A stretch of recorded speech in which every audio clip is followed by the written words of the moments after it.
আসসালামু আলাইকুম। Hello everyone. আজকে আমরা আলোচনা করব রাইট ফর্মস অফ ভার্ব নিয়ে। এটা হচ্ছে ইংলিশের খুবই গুরুত্বপূর্ণ একটা টপিক। এটা একদম বেসিক লেভেল থেকে শুরু করে মানে 6-7 থেকে শুরু করে একদম চাকরির পরীক্ষা বিসিএস পর্যন্ত যে কোনো পরীক্ষায় খুবই গুরুত্বপূর্ণ হচ্ছে এই রাইট ফর্ম অফ ভার্বস। আমাদের 6 থেকে মোটামুটি 11-12 পর্যন্ত এইচএসসি পর্যন্ত প্রত্যেকটা পরীক্ষায় এই রাইট ফর্মস অফ ভার্ব থাকে এবং চাকরির যে কোনো পরীক্ষায় এখান থেকে কোয়েশ্চেন আসে। তো আমরা একদম বেসিক থেকে মানে শুরু করব এবং হচ্ছে আমরা আহ, একদম সহজে কিভাবে হচ্ছে আমরা অ্যাডভান্স পর্যন্ত জানতে পারি সহজভাবেই পড়ার চেষ্টা করব। তো চলো শুরু করা যাক। তো রাইট ফর্মস অফ ভার্ব মানে কি? রাইট ফর্মস অফ ভার্ব মানে হচ্ছে ভার্বের সঠিক রূপ। এটার বাংলা যদি করি আমরা তাহলে কি হবে? এটা হচ্ছে ভার্বের সঠিক রূপ। ভার্বের সঠিক সঠিক রূপ। এখন তাহলে আমাদেরকে প্রথমে জানতে হবে ভার্বের আসলে কি কি রূপ হয় বা আমরা যদি বলি ভার্বটা আসলে কি কি ফর্মে থাকতে পারে, তাহলে আমাদের প্রথম আলোচনার টপিক হচ্ছে forms of verb. Forms of verb মানে ভার্বরা আসলে কি কি ভাবে থাকে। তো প্রথমত হচ্ছে আমাদের ভার্বটা থাকে হচ্ছে প্রেজেন্ট ফর্মে থাকতে পারে। প্রেজেন্ট ফর্ম, যেটাকে আমরা বলি হচ্ছে বেস ফর্ম। প্রেজেন্ট ফর্ম বা হচ্ছে বেস ফর্ম, যেটাকে V1 দ্বারা আমরা হচ্ছে চিহ্নিত করি। তারপর হচ্ছে ভার্বের পাস্ট ফর্ম। তাহলে পাস্ট ফর্মকে আমরা সাধারণত হচ্ছে V2 ফর্মস বলে থাকি। তারপর হচ্ছে পাস্ট পার্টিসিপল ফর্ম। পার্টিসিপল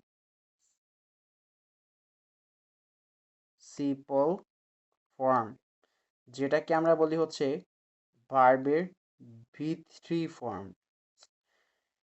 তাহলে তিনটা গেল, আর তিনটা হচ্ছে একটা হচ্ছে জিরান ফর্মস।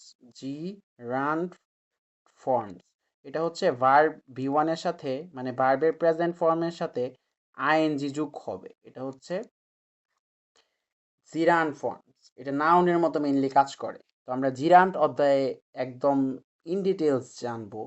জিরান্টের সাথে একটা টপিক মানে পার্টিসিপলের একটা পার্থক্য হয় সাধারণত। এটা নিয়ে আমরা বিস্তৃতভাবে জানবো, একদম কনসেপ্ট ক্লিয়ার হবে। এগুলো হচ্ছে আমাদের জিরান্ট চ্যাপ্টারে। তবে জিরান্ট হিসেবে আমরা মনে রাখবো, জিরান্টকে আমরা মনে রাখবো হচ্ছে ভার্বের সাথে আইএনজি যোগ হয়ে সাধারণত নাউনের কাজ করে এটা। তারপর হচ্ছে ভার্বের infinitive form. Infinitive form, infinitive forms. তো এটা আসলে কিভাবে থাকে হচ্ছে টু প্লাস হচ্ছে ভার্বন থাকে। টু প্লাস হচ্ছে ভার্বন থাকে এবং লাস্ট অফ অল হচ্ছে ভার্বের এস বা ইএস ফর্ম, মানে হচ্ছে একটা ভার্বের শেষে এস বা ইএস যুক্ত হয়। কখন যুক্ত হয়? সাধারণত হচ্ছে সাবজেক্ট যখন থার্ড পারসন সিঙ্গুলার নাম্বার হয়। সাবজেক্ট যখন থার্ড পারসন সিঙ্গুলার নাম্বার হয় তখন ভার্বের সাথে এস বা ইএস যুক্ত হয়। তো এই যে আমি যে কথাবার্তা বললাম, এইটা কি খুব ভালোভাবে আমাদের সাজানো আছে? তো চলো দেখি। এই যে দেখো, প্রথমত হচ্ছে ফর্মস অফ ভার্ব নিয়ে আমরা কথাবার্তা বলছি। ফর্মস অফ ভার্বের মধ্যে কি কি আছে? কালো নিলে সম্ভবত ভালো দেখা যাবে। তো দেখো, ফর্মস অফ ভার্বের মধ্যে হচ্ছে আছে কি বেস ফর্ম বা যেটাকে আমরা বলতেছি প্রেজেন্ট ফর্ম, যেরকম হচ্ছে ইট, গো, এগুলা। এটাকে সাধারণত হচ্ছে ভার্বের মূল ফর্ম বা বেস ফর্ম যেটাকে বলে বা প্রেজেন্ট ফর্ম বলে। তারপর হচ্ছে পাস্ট ফর্ম, যেটাকে বলা হয় হচ্ছে V2 ফর্ম, যেরকম এটা সাধারণত হচ্ছে পাস্ট টেন্সকে নির্দেশ করে বা অতীতকালকে নির্দেশ করে, যেরকম হচ্ছে ইটের পাস্ট টেন্স হচ্ছে এইট, গো এর হচ্ছে ওয়েন্ট, এগুলো। তারপর হচ্ছে পাস্ট পার্টিসিপল ফর্ম, যেরকম হচ্ছে ইটের ইটেন, গো থেকে গন, জো থাকলে ডান। তারপর হচ্ছে আমরা বলতে পারি ড্রিঙ্ক থাকলে ড্রাঙ্ক, সি থাকলে সিন, লুক থাকলে লোকড, টেক থাকলে টেকেন, গিভ থাকলে গিভেন, এরকম আর কি।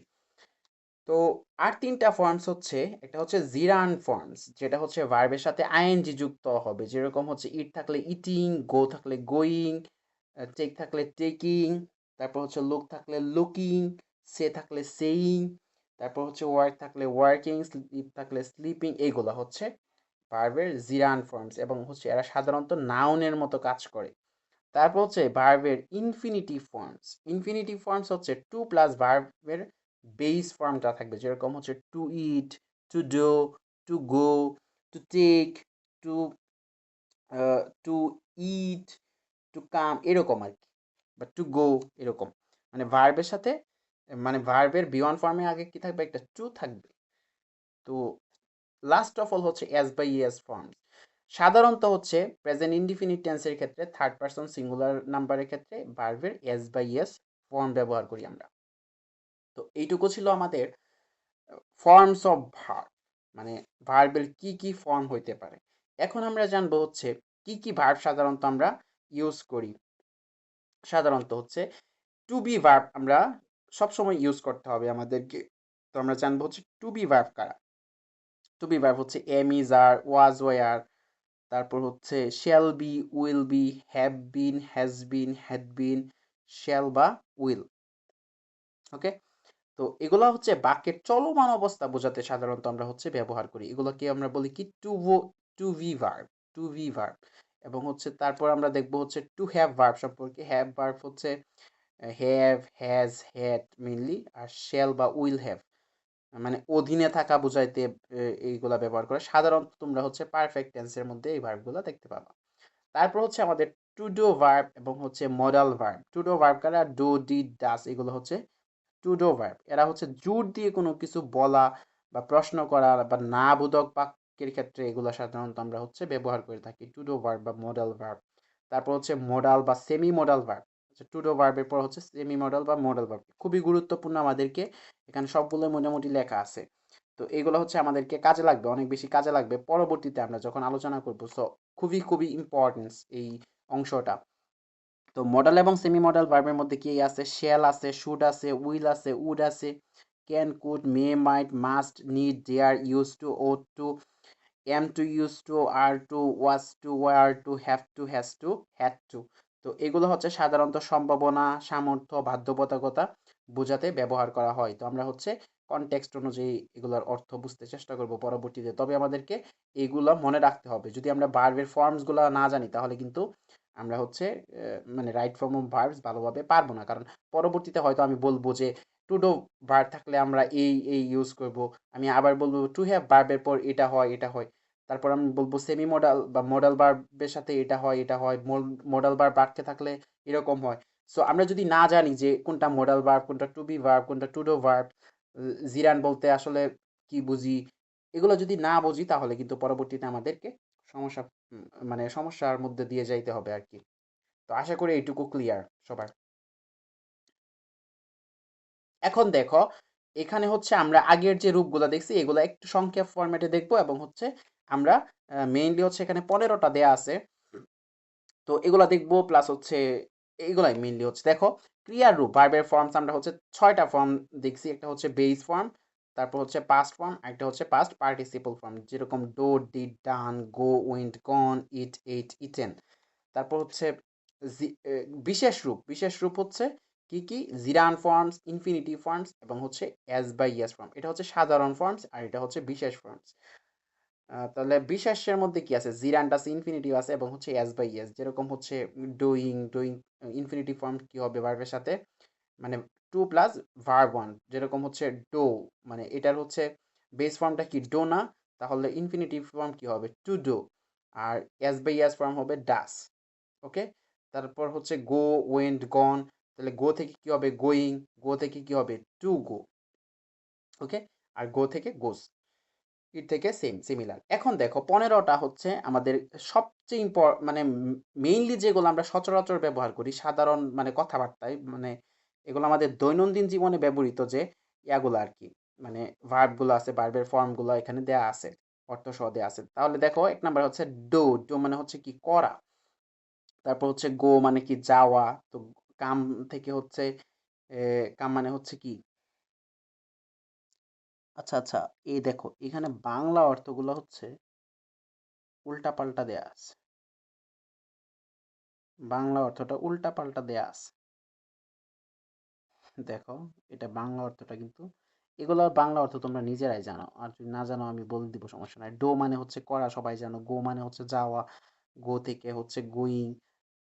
তারপর হচ্ছে এখানে এস বাই এস ফর্মটা দেয়া নাই, তাহলে কি হবে বুঝতে পারতেছো, ডো থেকে হবে ডাস, গো থেকে হবে হচ্ছে গোস, কাম থেকে কামস, ইট থেকে ইটস, ড্রিঙ্ক থেকে ড্রিঙ্কস, ড্রিঙ্কস মানে পান করা, সি মানে দেখা, সি থেকে সিস, লুক মানে হচ্ছে লুকস, লুক মানে কি দেখা বা তাকানো, টেক মানে হচ্ছে কি গ্রহণ করা, টেক্স, গিভ থেকে হবে গিভস, সে মানে হচ্ছে সে থেকে হবে সেইস, স্পিক থেকে হবে স্পিক্স, রিড থেকে হবে রিডস, রাইট থেকে হবে রাইটস, স্লিপ থেকে স্লিপস এবং হচ্ছে ওয়ার্ক থেকে ওয়ার্কস।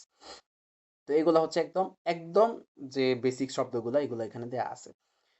তো এখন দেখো অনেক সময় আমরা হচ্ছে ভার্বের সাথে কি করি, এস যুক্ত করি। অনেক সময় কি করি, ভার্বের সাথে হচ্ছে আমরা কি করি, এস যুক্ত করি। আর অনেক সময় আমরা হচ্ছে ইএস যুক্ত করি। এখন কোয়েশ্চেন হচ্ছে কখন আমি ভার্বের সাথে এস বা ইএস কোনটা যুক্ত করব। আমরা তো সবাই জানি যে subject third person singular number হলে ভার্বের সাথে মানে ভার্বের সাথে এস বা ইএস যোগ হয়।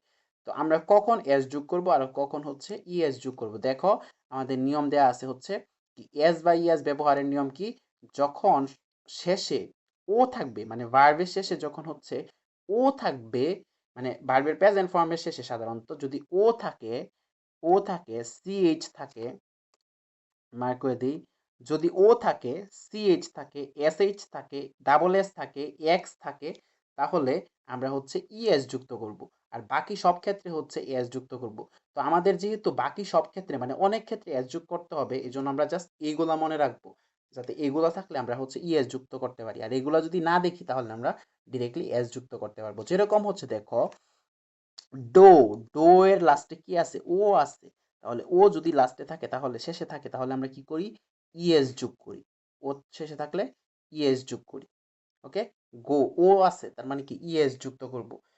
তাহলে আমি যদি বলি হচ্ছে লিভ, LIVE, তাহলে দেখো এখানে কি আছে, ই আছে। তাহলে ই কে এর মধ্যে আছে, আছে নাই, তার মানে লিভ এর সাথে কি যুক্ত হবে, এস যুক্ত হবে, লিভস। ওকে, যেরকম আরো যদি আমরা বলি হচ্ছে গিভ, GIVE, ই আছে লাস্টে, হচ্ছে কি হবে, গিভস হবে। তো এরকম ভাবে হচ্ছে সেন্টেন্সের শেষে যদি আমরা হচ্ছে এই 5টা ফরম্যাট দেখি, যেরকম ও বা সিএইচ, তারপর এসএইচ, তারপর এসএস এবং এক্স থাকলে আমরা ইএস যুক্ত করে দিব। এখন দেখো প্র্যাকটিসের জন্য দুইটা দেয়া আছে, he dash work in A bank, she গো, এখানে কি হবে বলো, শি কি হবে এখানে, she works, sorry he works, কেন এস হবে, কারণ subject third person singular number হলে ভার্বের সাথে এস বা ইএস যোগ হবে। এখন এস হবে না ইএস হবে, আমরা বুঝবো কেমনে, কারণ হচ্ছে এখানে কে আছে, কে এখানে আসে নাই, এজন্য হচ্ছে দেখো এস হবে। শি গো, এখানে কি আছে, ও আছে, ও থাকলে কি হবে, ও থাকলে হবে হচ্ছে ইয়েস, তার মানে হচ্ছে গোস, এখানে কি হবে, এখানে হবে হচ্ছে গোস। তো আশা করি ক্লিয়ার, সবাই ক্লিয়ার আশা করি, বোঝা গেছে। তো দেখো এখানে যে লাস্ট শব্দটা আছে ওয়ার্ক, এইগুলা দিয়ে তোমরা হচ্ছে অবশ্যই কি করবা, বাক্য তৈরি করবা। অনেকগুলো তোমাদের কাজ হচ্ছে, অনেকগুলা বাক্য তৈরি করতে হবে তোমাদেরকে।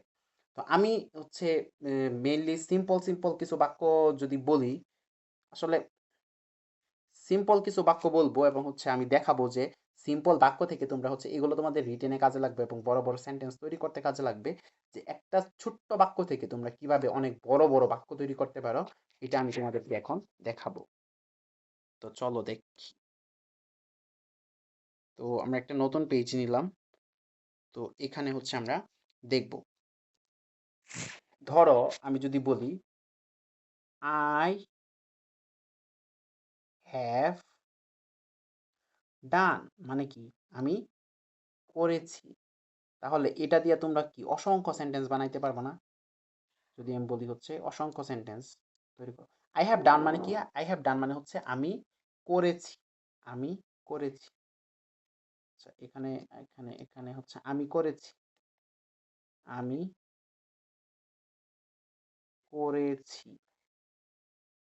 ওকে, এখন তোমরা হচ্ছে আর অসংখ্য সেন্টেন্স বানাইতে পারবা, যে ভার্বগুলো দিছি প্রত্যেকটা ভার্ব দিয়ে যদি তুমি বানাও, যেরকম হচ্ছে আমি গিয়েছি, আই হ্যাভ গন, আমি খেয়েছি, আই হ্যাভ ইটেন, আমি দৌড়িয়েছি, I have run, I have walked, আমি হেঁটেছি, আই হ্যাভ রিড, আমি পড়েছি, আই হ্যাভ টেকেন, আমি নিয়েছি, আমি বলতে পারি আই হ্যাভ স্যাট, আমি হচ্ছে বসেছি, আই হ্যাভ ফ্লোন, আমি উড়েছি, আই হ্যাভ ওপেনড, আমি খুলেছি, তারপর হচ্ছে আই হ্যাভ ফিড, আমি খাইয়েছি, আই হ্যাভ লিসেন, আমি শুনেছি, আই হ্যাভ রাইটেন, আমি লিখেছি, আই হ্যাভ স্লিপড, আমি ঘুমিয়েছি। তো এগুলো হচ্ছে তোমরা নিজেরা হচ্ছে বলতে পারবা। জাস্ট ভার্বগুলা মানে বসাইতে হবে। তো মিনিং এগুলো হচ্ছে মিনিং। তো এরকম ভাবে হচ্ছে আমরা যদি সিম্পল সেন্টেন্স বলি, যেরকম হচ্ছে বললাম হচ্ছে আমি যাইতেছি, আমি আমি যাইতেছি, যাইতেছি। এটার মাধ্যমে কিন্তু তোমাদের টেন্স পড়া হয়ে যাইতেছে যে আমি যাইতেছি মানে কি বলতো? I am going, I am going, এটা আমরা সবাই মানে মোটামুটি জানি। তো এরকম যদি আরো 10টা বাক্য তৈরি করো যে ভার্বগুলা দিয়েছি আমি, মানে অলরেডি দেওয়া হয়েছে এগুলা দিয়ে, যেরকম হচ্ছে আই এম ফ্লাইং, আমি উঠতেছি, আই এম লিসেনিং, আমি শুনতেছি, আই এম রাইটিং, আমি লিখতেছি, আই এম কামিং, আমি আসতেছি, আই এম সিটিং, আমি বসতেছি, আই এম টেকিং, আমি নিতেছি, আই এম ওয়াকিং, আমি হাঁটতেছি, আই এম ডুইং, আমি করতেছি, আই এম ইটিং, আমি খাইতেছি। এরকম হচ্ছে বাক্য তোমরা হচ্ছে এখানে ইউজ করতে পারো, মানে লিখবা আর কি। এগুলো হচ্ছে বাক্য লিখে প্র্যাকটিস করবা, তাহলে টেন্স তো ক্লিয়ার হয়ে যাবে, রাইট ফর্ম অফ ভার্বসটাও আমাদের কাজে লাগবে, এবং হচ্ছে একটা বাক্য কিভাবে তৈরি করতে হয় এটাও আমি দেখাবো, মানে একটা বড় বাক্য কিরকম তৈরি করতে হয়। যেরকম হচ্ছে যদি আমি বলি, আচ্ছা আমরা আরো কিছু সেন্টেন্স দেখা তারপর হচ্ছে এই বাক্যগুলো নিয়ে আলোচনা করি। যেরকম হচ্ছে আমি যদি বলি যে সাকিব, সাকিব ক্রিকেট খেলে, তাই তো? Place cricket. এখন বলো যে এখানে প্লেস কেন লিখলাম, এখানে প্লেস কেন লিখলাম বলো। এখানে প্লেস লিখছি কারণ হচ্ছে সাকিব কি থার্ড পারসন সিঙ্গুলার নাম্বার, একজন মানুষ সাকিব। এই জন্য হচ্ছে কি হবে, ভার্বের সাথে এস বাই এস যোগ হবে, যেহেতু এটার নিচে চারটা, এই যে আমরা 4-5টা ফরম্যাট শিখছিলাম ওইটা নাই, তার মানে এটা কি হবে হচ্ছে এস যুক্ত হবে, ক্রিকেট, সে ক্রিকেট খেলে। এখন আমি বললাম হচ্ছে আই ওয়ার্ক, আই ওয়ার্ক। এটা একটা ছোট্ট বাক্য, আমি কিন্তু তোমাদেরকে যা দেখাচ্ছি খুবই কিন্তু একদম ছোট ছোট বাক্য, যাতে তোমরা একদম ইজিলি বুঝতে পারো। এখন ছোট বাক্য থেকে তুমি কিভাবে বড় একটা বাক্য তৈরি করতে পারো, যেরকম বললাম আমি আই ওয়ার্ক মানে হচ্ছে আমি কাজ করি। তো এখান থেকে তোমরা কিভাবে একটা বড় বাক্য তৈরি করতে পারো, শুধুমাত্র এটা থেকে না, এরকম যত ছোট ছোট সেন্টেন্স আছে সবগুলা থেকে তোমরা কিন্তু হচ্ছে এই বড় বাক্য তৈরি করতে পারো। তো আমি জাস্ট একটা প্রসেস দেখাই দিচ্ছি, মানে কিভাবে আসলে তোমরা সামনে আগাবা। যেরকম আমি কয়েকটা স্টেপ বাই স্টেপ আমি হচ্ছে এটাকে দেখাবো। যেরকম হচ্ছে আই ওয়ার্ক, আমি বললাম হচ্ছে আই ওয়ার্ক মানে আমি কাজ করি। এখন এটা হচ্ছে ফার্স্ট স্টেপ। এখন সেকেন্ড স্টেপে কি করবা, একটা প্লেস যুক্ত করবা যে আমি কোথায় কাজ করি। তাহলে আমি বললাম হচ্ছে আই ওয়ার্ক, আই ওয়ার্ক কোথায় কাজ করি, ইনে শপ অথবা মার্কেট, ইনে শপ লিখলাম। তো ইনে শপ, আমি শপে কাজ করি। তাহলে আমি কি করছি, একটা প্লেস যুক্ত করছি, এখানে কি করছি, একটা প্লেস যুক্ত করছি। তারপর হচ্ছে এখন আমি থার্ড স্টেপে গিয়ে কি করব, আমি একটা হচ্ছে টাইম যুক্ত করব। তাহলে কি হবে, আমি কাজ করি, কখন কাজ করি, দেখো এটা কিন্তু হচ্ছে আমি কখন কাজ করি মানে হচ্ছে টাইম যুক্ত করে দিতে পারবো, প্লেসের পরে কি করব, টাইম যুক্ত করব। ধরো হচ্ছে আমি প্রতিদিন কাজ করি, তাহলে কি লিখবো, I work in a shop, shop কখন কাজ করি, প্রতিদিন কাজ করি, মানে কি এভরিডে, এভরিডে কাজ করি। তাহলে আমি কি যুক্ত করলাম এখানে, টাইম যুক্ত করলাম। এখন আমি যদি বলি আমি কাদের সাথে কাজ করি, আমার আমি বললাম আমি আমার ফ্রেন্ডদের সাথে কাজ করি, বা আমি আমার ভাইদের সাথে কাজ করি। তো আমি বললাম আমি আমার ফ্রেন্ডদের সাথে কাজ করি। তাহলে এখানে আমি কি করলাম, কাদের সাথে কাজ করি এটা যুক্ত করব। তাহলে I work in a shop everyday, everyday, everyday. এখন আমি যুক্ত করব কাদের সাথে কাজ করি, আমার ফ্রেন্ডদের সাথে, উইথ মাই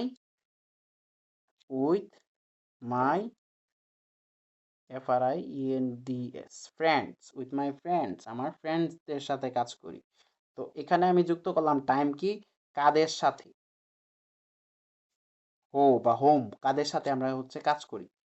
তারপর আমি কি করব, আমরা যে কাজ করতেছি বা আমি কাজ করতেছি এটার তো একটা উদ্দেশ্য আছে বা একটা পারপাস আছে, তো আমরা একটা পারপাস যুক্ত করব। তো সাধারণত মানুষ কি জন্য কাজ করে, টাকা ইনকামের জন্যই তো, তাই না? তো দেখো হচ্ছে আমি যুক্ত করব মানে টাকা ইনকামের জন্য। তাহলে কি করব, এবং সবশেষে আমি হচ্ছে আমাদের উদ্দেশ্যটা যুক্ত করব, পারপাস যুক্ত করব, পারপাস যুক্ত করব, পারপাস।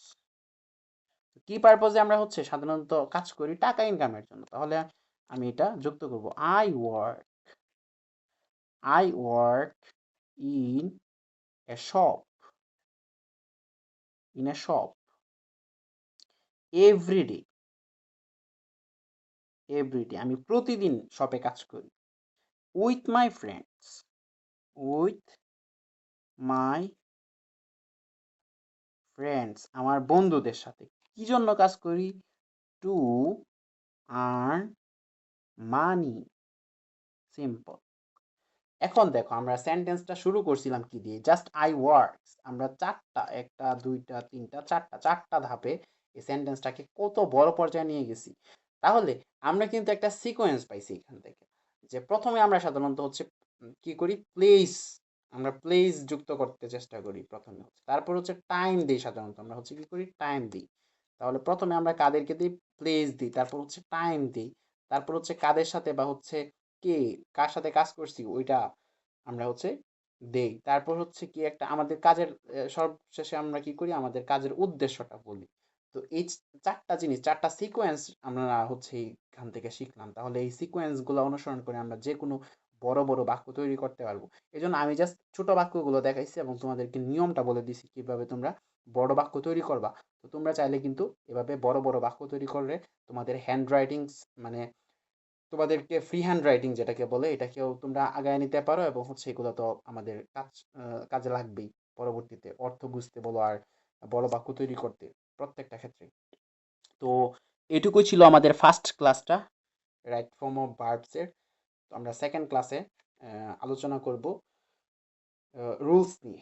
তো মেইনলি হচ্ছে আমাদের কিছু রুলস অবশ্যই জানতে হবে।